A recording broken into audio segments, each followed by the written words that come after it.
Carolina football here. Shane Beamer and a bunch of players had their media availability for the week yesterday. Marcus Satterfield, Clayton White, Pete Limbo, all expected to speak this afternoon. The coaches and players' final thoughts on the Florida game, starting to look ahead towards Tennessee as well. South Carolina, big underdogs in that one. And guys, let me go ahead and start you there because it felt like we were flirting with this last week. It was the running joke of the hour last week that Wes said that Carolina wasn't going to beat Florida, and as it turns out, Wes was right. But we got like to Thursday, and I was like, what are we talking about? Like, there is a football game that's going to be played, and it's not a guarantee that Florida's going to run for 560 yards and just obliterate South Carolina. Just because it happened doesn't mean that was the only thing that was going to happen. But Chris, it seems like there's this inevitability that has unfortunately set in. And yes, it's a long shot for Carolina to beat Tennessee, and it's a long shot for Carolina to beat Clemson. But I mean, like, there's still a football game being played, and it feels like everyone's just focused on the postseason right now, on the off season, which is unfortunate because there's still 2 more football games. Yeah, it's kind of like I don't know, just in you bringing it up, the first thing that came to mind is kind of you've got maybe a professional team like an NFL team, and it's evident that they're not going to contend this year. And so then you start thinking about, free agency, and you think about trades, and you think about the draft, and you're kind of thinking about the offseason. Maybe you're thinking about coaching changes, all those types of things, and probably some similarities there, right? And it's a little different because, I mean, like last season, sure, there was conversations, of course, about recruiting and the transfer portal and the possibility of coaching changes. I mean, that kind of was on the table at this same point last year, but it's really intensified, because it is year 2. So I think there's maybe a little bit of a parallel there. There's hope in all those things, I think, and Yeah. that's why, I mean, I think it was who's the really Brian Curtis, from the Ringer in Grantland back in the day. He would always talk about the trade era, and just kind of how people are so. There's a reason that stuff's so popular. There's a reason that Wes and I, when we talk about recruiting, people like that. That's a big part of our jobs. There's a reason that Adam Schefter and Woj and all these people like tweeting out some trade, and it gets massive traffic is because it's something different and it's hope. And so, yeah, it is interesting. I mean, I think, again, intensified from last year. And also when you look at just these last 2 games, we know South Carolina will play in a bowl game, which is great. They need that, obviously. But you look at these 2 games and just the opponents, the matchups, how good they are to, fringe playoff teams. I think all that kind of adds up in the pot, and that's where we are right now. Wes, the 3 of us have and probably will continue to talk about Marcus Satterfield's role on the staff. It's become almost a singularity in terms of people's interest. And there are other things to talk about in terms of positive on this team. There are other areas of this team to criticize, especially the run defense. You can talk about the quarterback play, offensive line play, whatever. Like, there are so many things that are worth talking about. And I understand that, like, we are sort of driving the narrative here, but it's like when I say Marcus Satterfield, the phone line just goes poof, and the text line goes poof. And when I say Carolina's playing a football game against Tennessee, it's like, it's crickets. So I say all that to say, Wes, we the 3 of us can talk and argue and may not even change each other's minds about whether or not it was the right decision to move on from Marcus Satterfield last season or after the Missouri game or after Florida. But will we look back and feel like, offensive performance aside, that not making that decision earlier kind of robbed the fan base of an opportunity to focus on something other than that? Because it has become a fixation, and I think deservedly so, but it's the only thing the fan base seems to care about right now. Yeah, I think it is. And, it's unfortunate because you got the number 5 team in the land coming to your place to play a night game with Kirk Herbstreit on the call. And generally that would be something where, that there would be a buzz in town right now. And I dare say it's something you can like literally feel going into a big game in this town. And I don't know that I feel that right now. Like, yeah, the fans are going to show up on Saturday. They always do. It'll be a good atmosphere, but the focus is on the offense, is on the future, and is on what happens next. And I think that's very unfortunate because we we look at these opportunities you get every year. You only get so many chances to go watch your team play. And we discuss games if you're a sports fan all off season leading up to the season and hope and sort of allow yourself to dream a little bit about best case scenario, what that could look like. Unfortunately, it has not played out like that. And I think because there was some reason to dream prior to this season, and the fans allowed themselves to um, take that and run with it a little bit. South Carolina got quite a bit of hype at SEC Media Days where they were discussed. Nobody was picking South Carolina to win the East, but as sort of that dark horse, is this a team that could compete? Is this a team that could sort of factor in and at least maybe knock off a team that was competing for the East? And the fact that it has not played out that way, and fans, I don't want to say apathy has completely set in, but there is a segment of the fan base that has sort of checked out, I Yeah. feel like, as far as this actual season goes. And I would say like it's not apathy. Like the end of the Will Muschamp tenure was apathy, where people really didn't Yes. care. Like it's good that people are frustrated and that they're looking ahead to a hopefully brighter future. But I will agree there seems to be a sense of inevitability that is set in with the way that this season's going to end and what's going to transpire. I saw just scrolling Twitter, I guess a popular fan account. I don't know exactly who runs it or what it is, but already saying, "Hey, here's what the staff should look like next year." And it's like you have at least, I mean, not at least, you have 3 more football games left. Like you do, Mhm. like you have to play those. And again, like I can sit here and make the football argument for why Shane Beamer should have moved on for Marcus Satterfield already. I It's dangerous to let the decisions in the building be dictated by the fan base. But I think Shane Beamer is kind of he's bringing grief on himself. Like people are way more critical of Shane Beamer right now than they were this time last year because they're just so fed up with the ineptitude of the offense. And it's a shame because that's avoidable. Like he could have avoided the flack that he's receiving right now. And I don't know if we'll ever get an explanation for why the timing was what it was. But your colleague Colin Taylor even asked Shane Beamer yesterday, and he frankly just didn't give a particularly satisfying answer as to his philosophy on making those changes within the season. Like the fans shouldn't be the one making personnel decisions. But at some point, like this kind of inevitability and not quite apathy, like setting in, like should that have an influence? Should that have an influence on? Like the fans shouldn't get to determine who gets hired and fired because then someone will be fired every single week, and every single week the Oh, backup yeah. quarterback will be starting. But is Yeah. there a line where the noise gets to be enough that maybe you do have to say, okay, like this is going to happen. Let me just go ahead and do it to like get the heat off of me, because right now there's more heat on Shane Beamer than you would expect in year 2.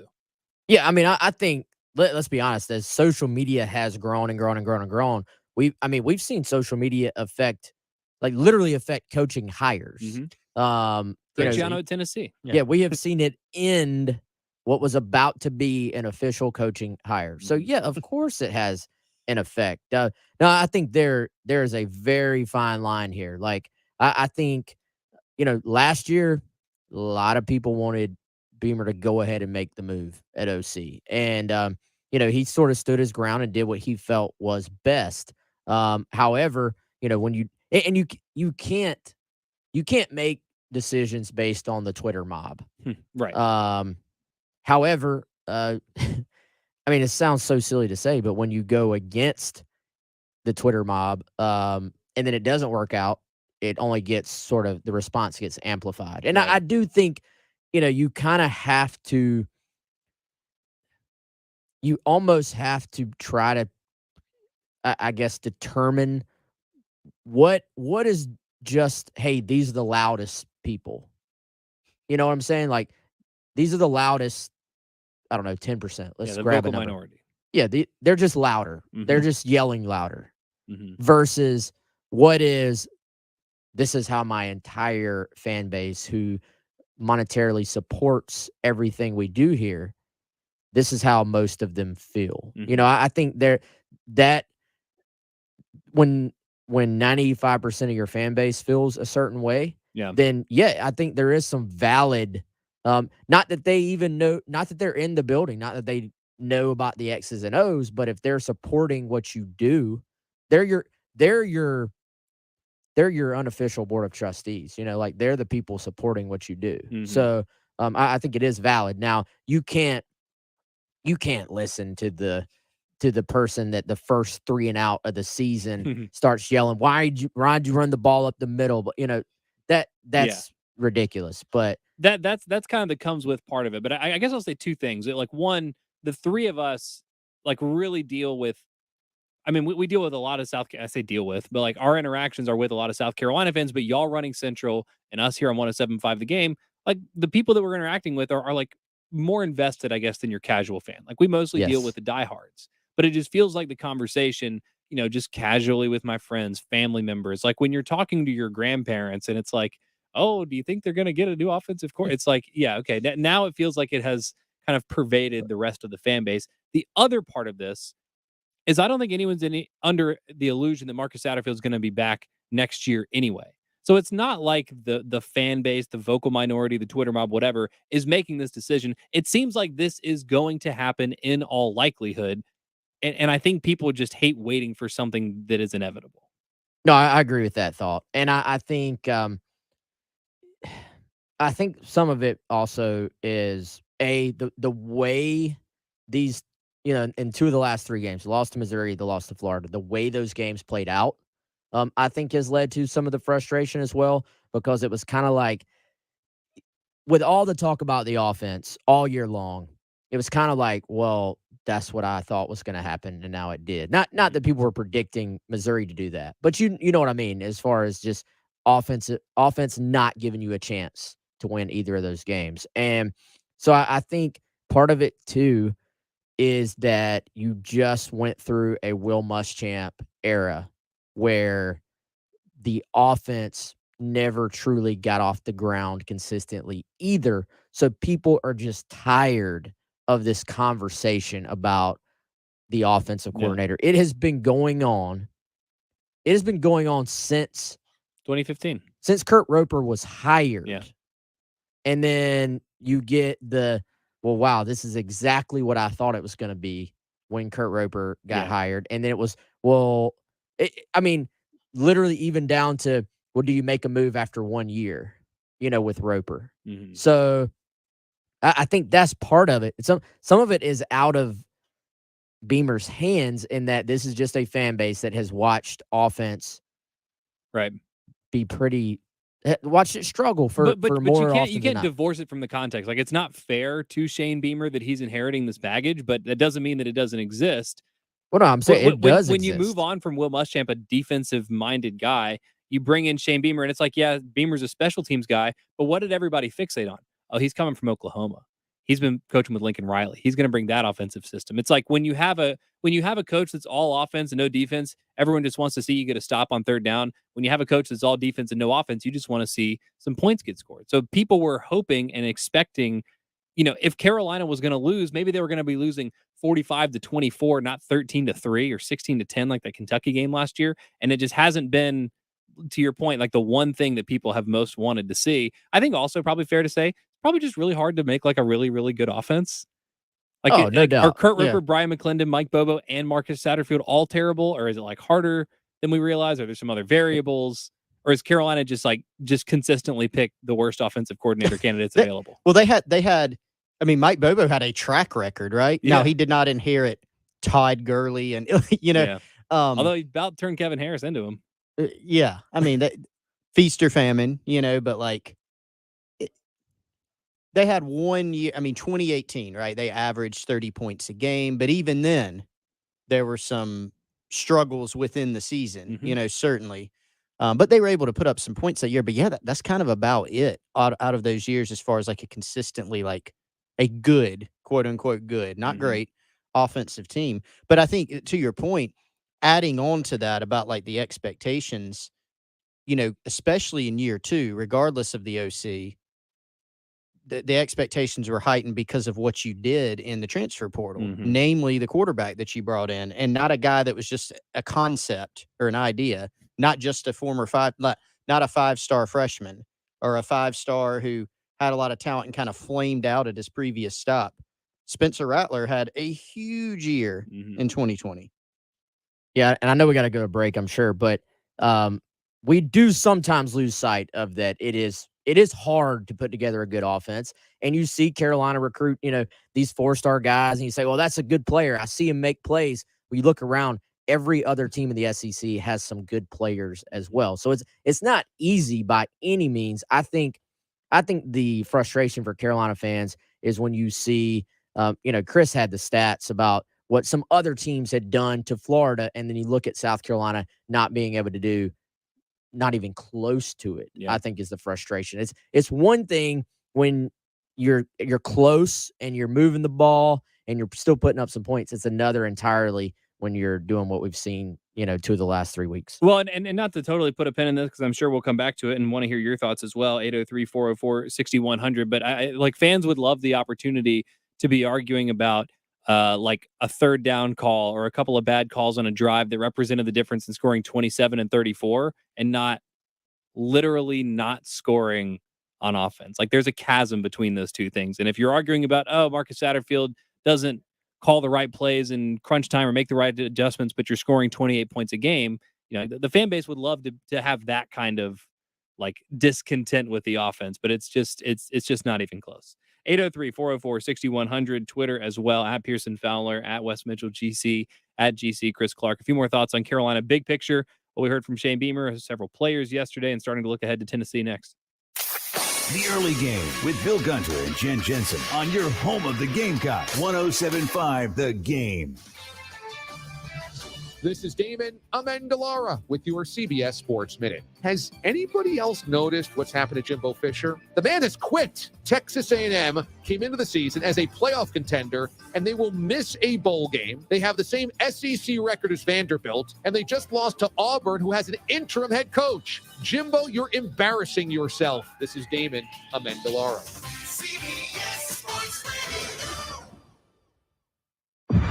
Monday, Team USA begins their World Cup journey on Fox. And here we go. After 8 long years, Oh, my goodness. international superstar Christian Pulisic What can this kid do? leads the United States Go, U.S. against Gareth Bale and Wales. Wow, that is magnificent. USA versus Wales. Coverage begins Monday at 1 Eastern on Fox.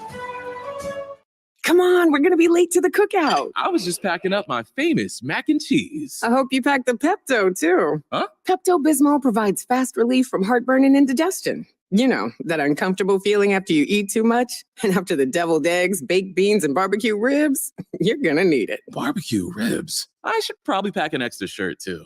Good call. When you have nausea, heartburn, indigestion, upset stomach, diarrhea. Pepto-Bismol. Use as directed. Keep out of reach of children. The wait is over. New Chevys are on the lot now, and more are on the way to Herndon Chevrolet. These vehicles are in demand and selling fast, so don't miss out. Stop by your hometown Chevy dealer and shop all your favorite models at prices you'll love. Find new roads at Herndon Chevrolet or visit us online at HerndonChevy.com today. Herndon Chevrolet, Herndon makes you wanna smile, smile.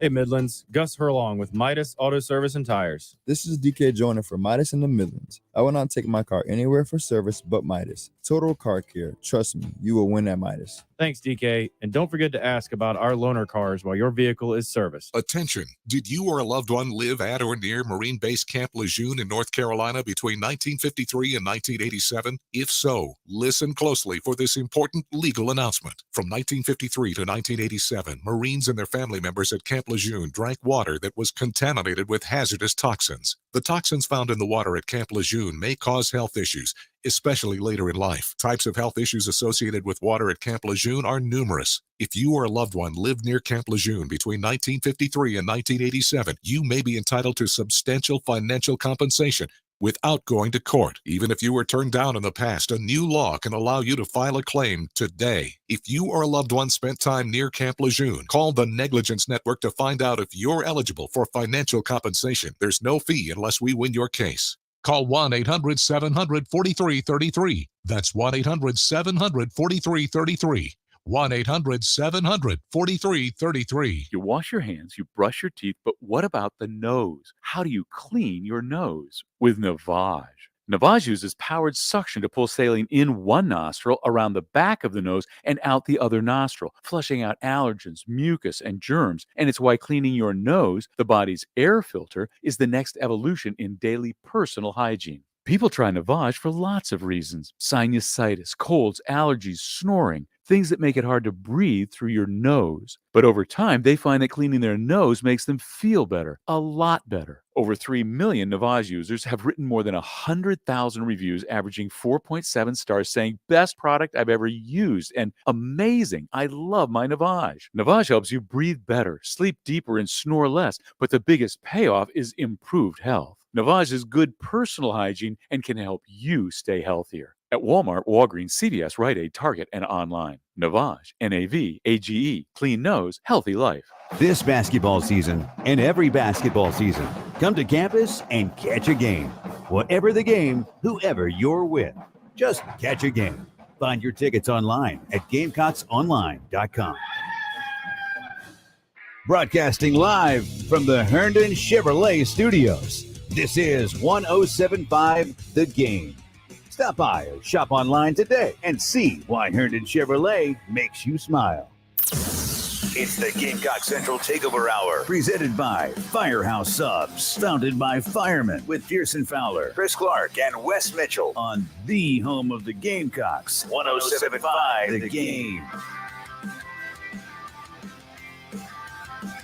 23 minutes after 11 o'clock on a Wednesday morning. It is Wednesday, my dudes. Pearson, Chris, Wes here with you. It's the Gamecock Central Takeover Hour, talking Carolina, Tennessee. Starting to look ahead, trying to make some sense out of the game. Carolina's a big underdog. They're going to need some stuff. Wes already has, he already knows what the key is. I just have some things to say. Say them. So earlier, you told us that the coordinators are going to talk today. And what you meant to say was that Broyles Award finalist Pete Limbo. That's right. Ding is going to speak to the media. And it was, I believe, fairly well publicized. I think maybe last week that in those ESPN efficiency ratings that the South Carolina special teams is #1 in the country. And I don't know how those things are formulated. I'm not that smart, but I was doing a little bit of digging yesterday and I came across, I don't know if y'all are aware of this site, footballoutsiders.com, another pretty prominent analytics site.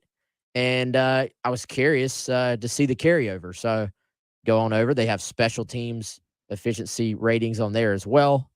Lo and behold, South Carolina, also the #1 special teams in the country on this site as well. So I thought that was interesting, intriguing, worth mentioning in a week that I don't think we're going to be talking a ton of X's and O's about South Carolina versus Tennessee. Yeah, probably not. A lot of talk this week too about the overtures that Pete Limbo will likely get this offseason. I'm never going to pretend to know what coaches want to do, what their motivations are. He's been a head coach. I get the feeling that he's happy here. And the other thing is, not how many teams around the country do have a specific special teams coordinator. Like, I guess if you're going after Pete Limbo, you're hiring him to do that. But I don't know how many coaching staffs are like carving out that spot necessarily. I guess I'm just talking myself into Carolina having a good chance to keep him, but most teams don't seem to have a specific person for that. Well, first of all, if you're South Carolina, protect Pete at all costs. Yeah. I don't know what you have to pay him, but we're speculating. I don't think another program's going to be able to come in and poach Limbo to go coach special teams. I think the real thing there would be that this is somebody who's been a head coach before and, frankly, talks like a head coach. You listen to his press conference today. He's going to give an opening statement. I was going to say, he's the only person besides Shane that has an opening statement. It's going to be thorough. It's going to be thoughtful. It's going to be informative. And it's going to give you an idea of what's been going on and what's about to happen with his special teams. And, he approaches special teams with a holistic approach in that everything he does on special teams is designed to make the players better on offense or defense, whichever one, they play on respectively. So he has a head coach mindset. Mm-hmm. He has a head coach approach, and and how organized he is. I think so.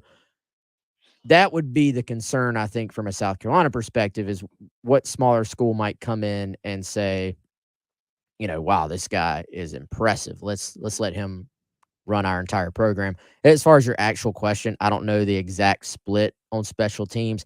As far as which programs have an actual coordinator and, which teams have a coordinator where that's all they ask that coach to do, how many of them split it up. I mean, there are some teams that literally just like split up all the duties, which I could all but guarantee the teams that do that aren't that great on special teams. No.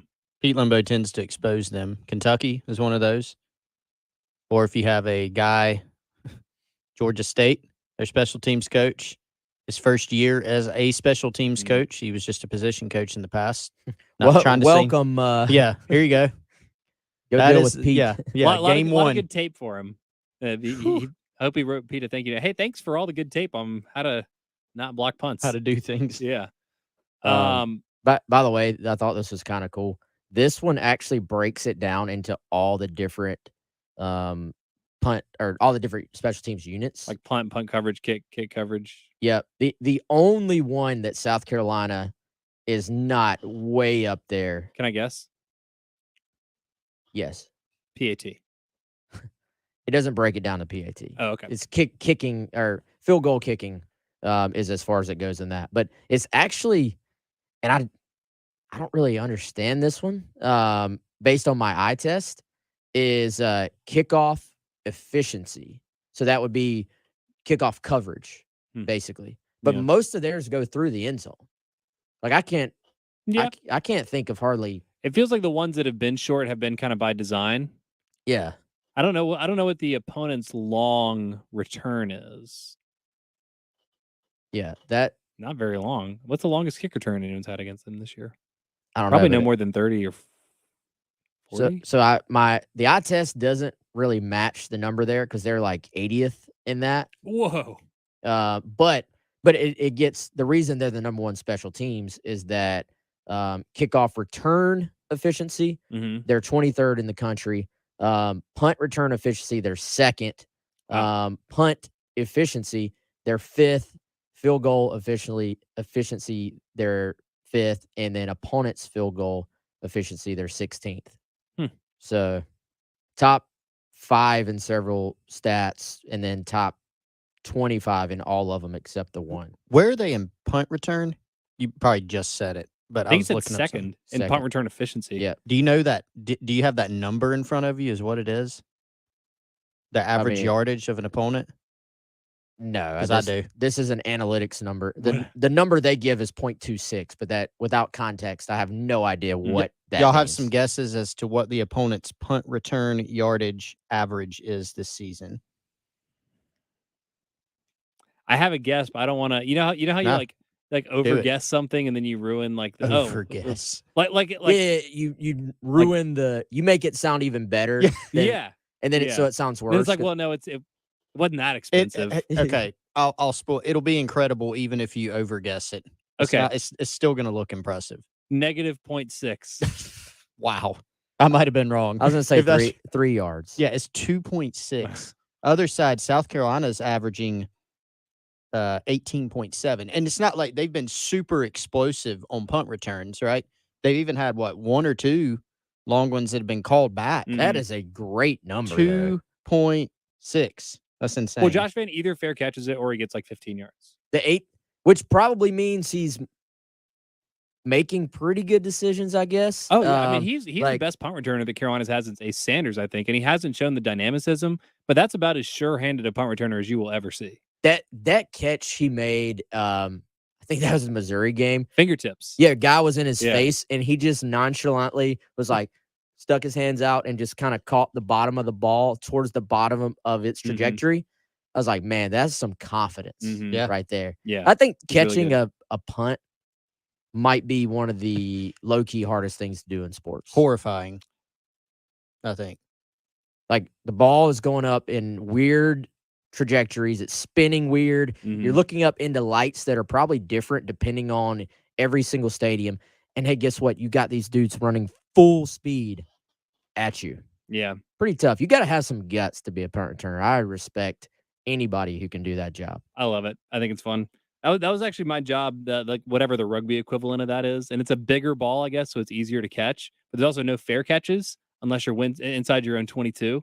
It's exhilarating. The 22, very Yeah. specific. Yeah, the 22 meter mark. Yeah, 22 meter, and then meter mark. Yeah, Yep. meters. That's Yeah, why. there you go. Yeah. Shout out Josh Van. Very, very good punt returner for South Carolina. That will be missed and hard to replicate. Josh next Van year. also now number 19 in school history in receptions all time. If he gets 7 more catches, he will be in the top 15. Really? That's a weird stat. I told Wes because South Carolina's had a lot of really good receivers. Number 16 is a man who stood right over there yesterday, Brian Preston Brewer. Thorne. 107 career receptions has a catch for in his Ryan. career. I don't think so. I don't think think Preston got offense. the tight end goal line. No, like a ball bounced off somebody and he caught it and ran it for like 1 yard. I mean, I'm sure he could run farther. It just offensive linemen when they catch like a almost interception, they don't tend to run very far. Watkins, I don't remember his first name. He wanted Watkins to score probably more than Watkins wanted to score when he picked up that fumble in the Florida game. Oh, Number Desmond 21. Watson. Watson. He wanted him to score so bad. You know, I have a mini rant on that. Yeah. So Florida, and you know, it's okay for them to do that. You know, they put out that social media graphic. Yeah. That was that was a little bush, tasteless, you know. man. Yeah. Okay. So they and you earn it. So, but they put the graphic up saying rattled. Yeah. And they had the 415-pound player stiff arming Spencer Rattler. Yeah, who's like $160. Right. And I kind of wanted to respond and be like, Spencer tackled him. You know? Yeah, like he went down pretty Spencer got him to the ground pretty easily. Yeah. I mean, he's made several brave plays this season. Like you could make a business decision on that, or there was one play a couple of weeks ago where he was like diving for a first down. Yeah, it's like that's not really what you're supposed to do, but you at least give him credit for trying really hard. Yeah, I don't know that graphic. It's okay. I'm not trying to be the class did y'all police. See the one where he like superimposed him over a lot of different like sceneries. It was like him like running through space and like running alongside a train in an old Western or something. Him being Watson, not Spencer. Yes, I think most you're gonna have to work hard to offend me with a graphic. Not that I was offended, but I was like, man, that's a little. You didn't jump way over the line, but you sort of eased your toe over the line to pretty much name an opponent's player. Yeah, you don't see people go there most of the time, which is probably for a reason. Yeah, you can be like you earn it. Like Carolina has gone, last year, the Josh Van, that's where this comes from, I think. In turnabout is fair play. I guess. He's open for 3 hours, but yeah, they didn't stick the DB who was covering him into that video. If they had, would you have been mad? Probably not. Yeah. Let's be honest. 803-404-6100. We've been talking about Pete Limbo, Broyles finalist Pete Limbo. I want to talk about the other part of this, because the reason that most teams don't have a special teams coordinator is because you have other position coaches. Everybody is dedicated. Like you're giving something up somewhere. I want to explore this a little more with South Carolina's current coaching staff next. More of the Extra Point coming up next on 107.5 The Game. Prescription products require an online consultation with a healthcare provider who will determine if a prescription is appropriate. Restrictions apply. See website for full details and important safety information. Subscription required. Hey guys, did you know there's a generic form of Viagra that works just the same but is 90% cheaper? And you can get it online? Just go to 4hims.com/radio. At Hims, you'll get a free medical consultation, discreet shipping if prescribed, a 100% online process, and trusted generic alternatives to the biggest brands at 90% off. That's right, get generic for Viagra, the same active ingredient as brand name Viagra, but 90% cheaper. It's the same medication you get from your doctor, but with zero copay, no expensive appointments, and no awkward face-to-face conversations. To start your free online visit, you need to go to this exclusive address, 4hims.com/radio. That's 4hims.com/radio for your free online visit. FORHIMS.com/RADIO. At the Samuels Reynolds Law Firm, we've seen how terrible accidents turn lives upside down, and we're proud to be the lawyers our clients depend on during their toughest moments. I'm Jason Reynolds. Call me when your family is faced with any serious injury or death. And I'm Stephen Samuels. When you're hurt at work, I go to work, getting you the medical treatment and workers' compensation you depend on. We have the experience and passion you need when you need it most. Samuels Reynolds. True injuries, true lawyers. 779-4000.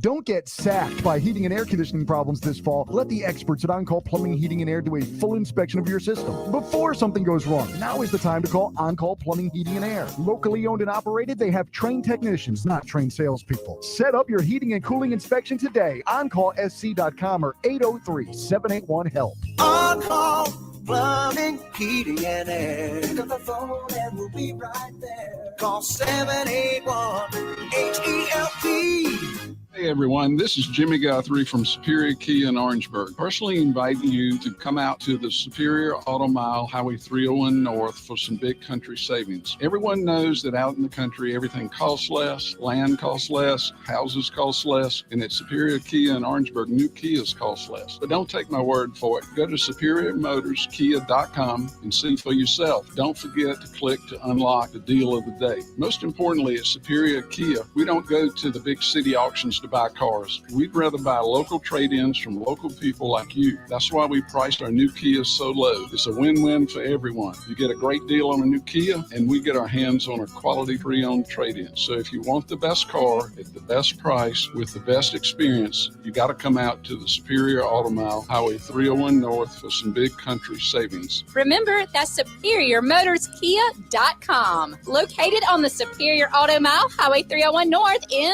Orangeburg. Here's retired meteorologist Jim Gandy. I've known the Hood team for 3 decades. With all properties, there's always some problem, and they've always been able to deal with the property so it could be sold. And they've always been able to give us a fair assessment of what our property is worth and what the property is that we're buying is worth. I'm Danny Hood. And I'm Karen Hood. And I'm William DiMaggio. We're the Hood team at Coldwell Banker Realty. Give us a call. At 803-730-2512. Or online at thehoodteam.com. One search engine is used by 9 out of 10 consumers. Hint, the name begins with a G. And there are hundreds of things that go into being ranked highly by that engine. Your website, your business profile, even your social accounts. A couple of slip-ups and you find yourself on page 7.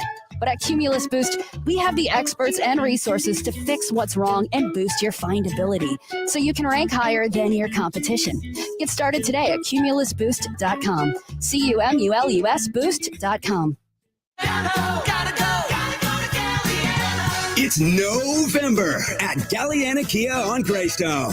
Every new Kia available with no money down and no payments for the next 3 months. Are you stuck in a loan or lease? Galliana Kia wants to get you released, even if you're over mileage, have months left, or still owe thousands. Are you a credit-challenged car buyer? Don't sweat it. If you've got a job and you make at least $2,000 per month, Galliana Kia has lenders that can get you approved. So if another dealer asks you for any down payment at all, just say no. It's November. Every Kia available with no money down and no payments for 3 months. Gotta go to Galliana. Galliana Kia on Greystone. I-126 Zoo Exit in Columbia. Call 779-7300 or KiaColumbia.com. Real stock number 512908. 0 down, $270 per month for 84 months at 6.9 APR. Price plus tax tag includes $225 closing fee. Negative trade equity financed to new loans subject to lender approval. Expires month end.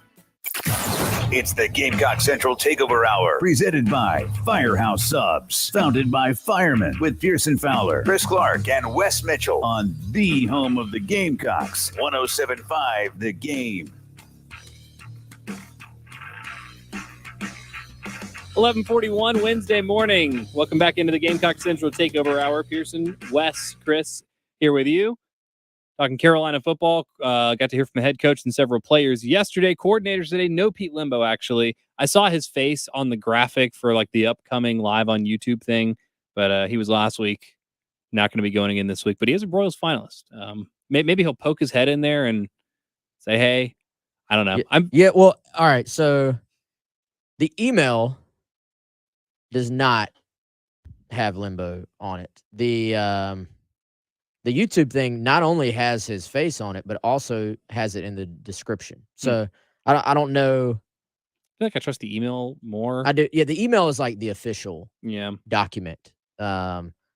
However, But Pete can just pop in. He's a Broyles finalist. He can. yeah, He we can always want to hear from Pete. Yeah, he can carve out 5 Normally minutes. If it's he wants every to. other week. Yeah, but it's be a good week to hear from Pete. Do you have the special teams thing still pulled up in front of you? I do. Because I got a text wondering how Carolina's not first in field goal efficiency. It says unless they're including extra points, haven't missed a field goal, and 2 for 2 on fake field goals. So who's better than Carolina in that category? If you give me a moment, I can tell you. Didn't they have a bad snap on one field goal? I know they've hit every field goal that's gone up. Oh, man, like they they dinged dinged him you for a for bad that? snap, even if Wow. it went in. We said that I at mean, the same time. I mean, guys, I don't know how they come up with this crap. Yeah, no, you're the special Come on, teams Wes. guru now. Like- You got the stats. No, I don't know what 0.85 means in You this came context. up with these metrics. NC State is second in field goal efficiency. Arkansas State is third. It's the only good thing they're good at, I think. And Corey The only Rucker. thing. Stanford is number one. They're struggling this year with Butch Jones. That's definitely just an Stanford. academic bias then. I don't trust I these don't know, numbers anymore. guys. I just know Carolina's good. At I have one more special special team stat. Yeah. So the Broyles Award list that Wes referenced earlier has it has about, I don't know, this is very quick math. It has like 40 guys on I think it's don't know. 51. 51. There you go. Only 2 dedicated special teams coordinators. Pete Limbo is one of them, and Brian Mason from Notre Dame, who's also been really good at special teams. He this has year. been good. The NC State guy has been really good as well. They were in the top 5 on these this season and last season. Very good. Protect Pete Limbo at all NC costs. State's defensive coordinator made it, but apparently not special teams coach. Broyles list. There you go. So you have 10 assistant coaches. Quarterbacks, running backs, offensive line, tight ends, wide receiver, running back, defensive tackle, defensive end, linebacker, corner, safety, special teams. That's 12 groups. So you get creative in how you divvy those things up. And you are sort of making a sacrifice. Shane Beamer, he said this when he hired Pete Limbo last year and reiterated it yesterday when he was talking about how special these special teams have been. Basically said if he wasn't going to hire Pete Limbo, he was going to do the special teams himself. He said that several times. So there's like the acknowledgement that you don't hire someone like that just to hire somebody like that, because you are making a sacrifice somewhere else. Which brings me to a curious talking point. Hale McGranahan asked Shane Beamer about this specifically on a Sunday teleconference. Shane kind of dismissed it, kind of gave a non-answer.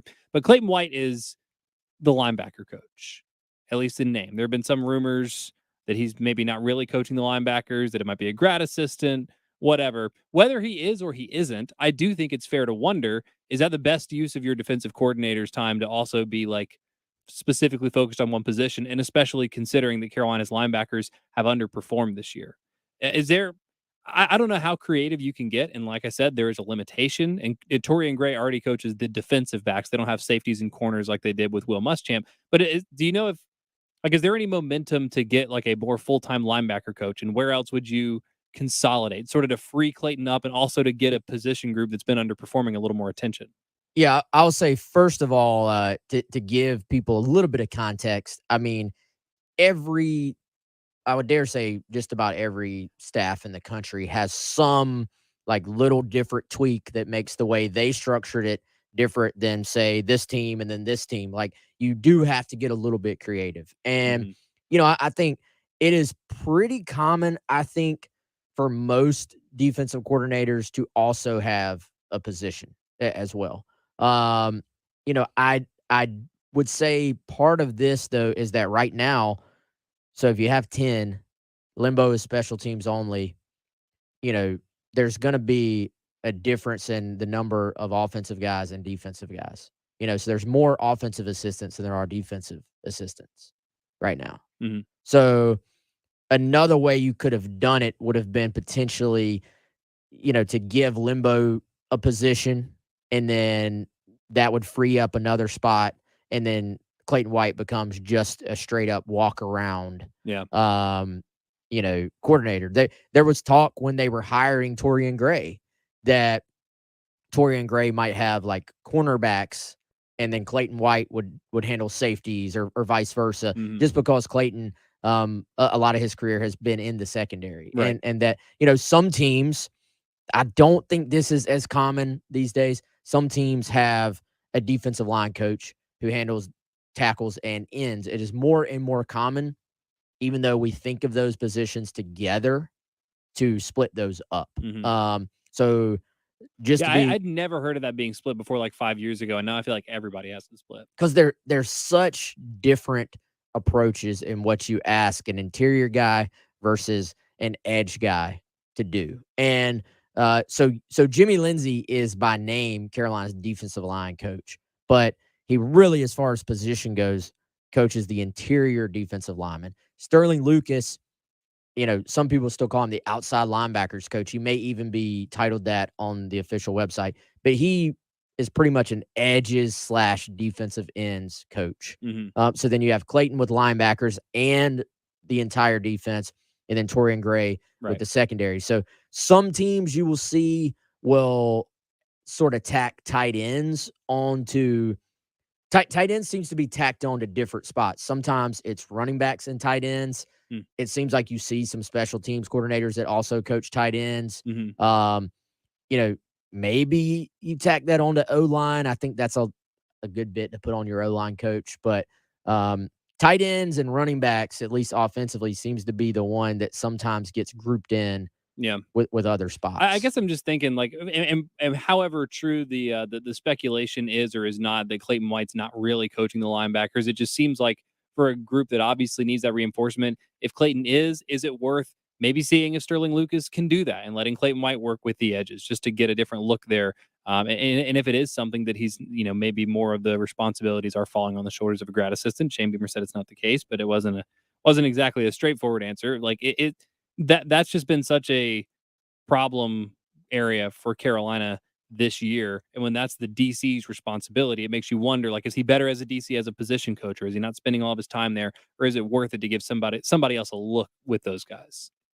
Yeah, and I would say the run issues go beyond just the linebackers, but yeah, there's certainly, we've seen way too much evidence, just total run defense, and issues there, I should say, way too much evidence of issues there, to not acknowledge that there is something that's going to have to be cleaned up and fixed and tweaked going into the offseason. I think as far as that goes, I don't know what that exact answer is. Like anything, it's probably multiple things that you're going to have to sort of dive into. But if they are going to take another step as a defense and as a program, you're going to have to find ways to slow your opponent's rushing attack.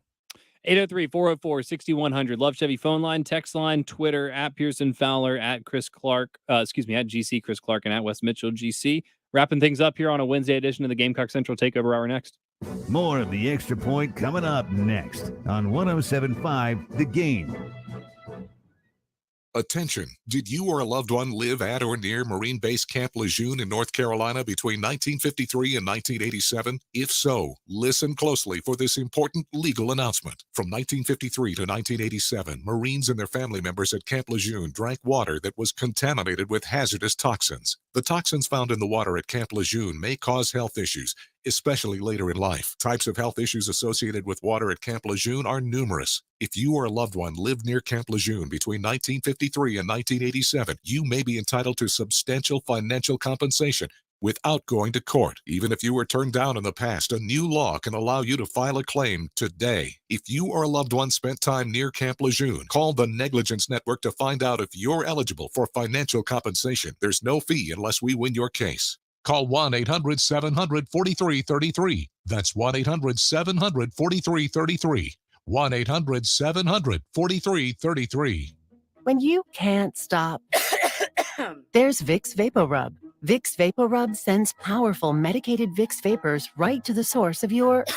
so you can experience cough relief and breathe easier.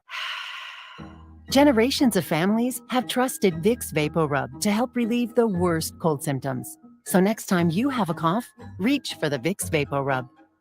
Vicks VapoRub. Cough relieving is believing.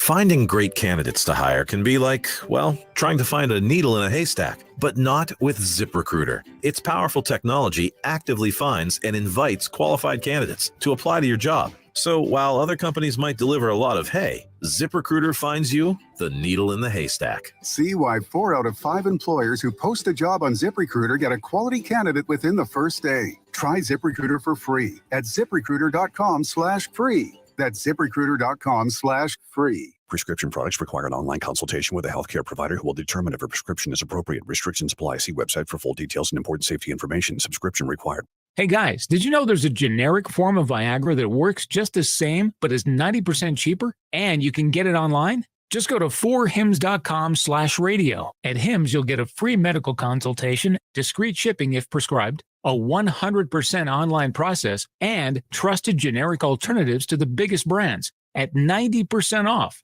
That's right, get generic for Viagra, the same active ingredient as brand name Viagra, but 90% cheaper. It's the same medication you get from your doctor, but with zero copay, no expensive appointments, and no awkward face-to-face conversations. To start your free online visit, you need to go to this exclusive address, 4hims.com/radio. That's 4hims.com/radio for your free online visit. FORHIMS.com/RADIO. Bill Gunner for AAA Heating and Air. Are you a top HVAC technician? Are you ready to stop working and start a career? You can earn up to $100,000 a year with AAA Heating and Air. Quality candidates will have at least 2 years experience and a good driving record. You give them a phone call, 803-677-1500, or applicants can apply in person at the Lexington office. That's with AAA Heating and Air.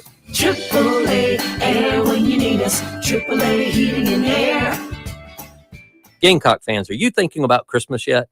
At Gamecock Traditions, we have $10 tees that make the perfect affordable gift. We have huge selection of Under Armour clothing at our stores, and the new Under Armour Sonic 5 tennis shoes for ladies and men just arrived. Looking for a gift for a lady? Our women's Gamecock apparel have gotten rave reviews this season, and we're stocked and ready with great fashions. Shop GamecockTraditions.com or go to one of our 2 locations, 5134 Sunset Boulevard or at Sandhills Village next to the fountain. Gamecock Traditions, your Carolina Christmas headquarters. Broadcasting live from the Herndon Chevrolet Studios. This is 1075 The Game. Stop by or shop online today and see why Herndon Chevrolet makes you smile. It's the Gamecock Central Takeover Hour. Presented by Firehouse Subs. Founded by firemen with Pearson Fowler, Chris Clark, and Wes Mitchell. on the home of the Gamecocks. 1075 The Game. 6 minutes in front of noon on a Wednesday morning. It's the Gamecock Central Takeover Hour. A few minutes here. A couple of your thoughts from the text line that we'll get to. R.E. Pete Limbo and the special teams greatness as Carolina special teams coordinator has been nominated for a Broyles Award. Very curious to see how far in that list he makes it, or in that, they'll keep whittling it down. Very curious to see how far he makes it. First, though, Wes wants to remind everybody about Kendall Walsh. Yes, my good friend Kendall Walsh. She's my realtor. She can be yours as well. Give her a call, 803-414-3590. She's here locally with the Moore Company. Workwithwalsh@gmail.com, at workwithwalsh on Twitter and Instagram. If you recognize that name, she did used to work with the Gamecock Club. She was the first ever female assistant director of the Gamecock Club. Huge Gamecock fan, huge supporter. Rumor is she may at some point, guys, be joining us for a buy or sell. So we're looking forward to that. She may be our special guest picker here soon. But she can help you through this process, whether you're trying to buy a house, sell a house. No obligation phone call, 803-414-3590. She'll walk you through that process just like she did for me and my fiance. And again, if you are buying a house, it doesn't cost you anything to hire a realtor because she makes her commission off of the person selling the house. So keep that in mind. If you're in the market, she'll walk you through it. Again, Kendall Walsh, the Moore Company. We have an Iowa State fan listening. That's exciting, isn't it? Welcome. Yeah. Says Iowa State divides special teams up instead of having a dedicated coach, and we're absolutely terrible. So there you go. Appreciate that. Love it. By the way, Stanford's kicker is 14 for 14. So and Mitch is what, 9 for 9 or 10 it's like for 9 10? for 9, 10 for 10. So that's I mean, everybody at the top there probably has just hit every field goal, and it's a matter of how many they've hit. Yeah. Albert gets the last word on the text line today. Says he thinks Carolina should just kneel the ball first through third downs and then let Kai Kroger do his thing on fourth. Says I'm kidding, but I'm not kidding. What do y'all think? Well, should Kai Kroger start at quarterback over Luke Doty over Spencer Rattler? No, but I would love to see if they just faked a punt every time they punted. I don't want Kai to mess up his stats. Seriously. Yeah. So he would throw an incompletion or a non-touchdown at some point. Do if we he played really know quarterback. that, though? He could That's be like, true. who was it, Carson Beck for Georgia, who completed all of his passes except for one? No, it wasn't Beck. Who was it? Grayson Lambert. Oh, Grayson Yeah. Lambert. You never remember the name Grayson Lambert, do you? Yeah. No, it's not worth remembering, but that was quite a moment. Albert, thank you for that. In all seriousness, the Clemson game from a couple of years ago, I did go through and I kind of did an exercise of would Carolina have lost by less if they just kneeled every time instead of actually trying to play offense. That was one of the BMAC years. And the answer was like, yeah, Clemson wouldn't have had enough time to score as many points as they did. So, Albert, you might be onto something. Don't think that's going to be the strategy, but who knows? Stranger things have happened. 8:03. No, wait. You don't need that anymore. We gotta We're done go. here. We gotta go. We're done. I'm tired of talking. No, we'll be back tomorrow to talk more about the Tennessee game. Actually, the Tennessee game, probably. Appreciate you all listening, being a part of the show as always. And the halftime show with Jay and Terry is coming up next. Celebrate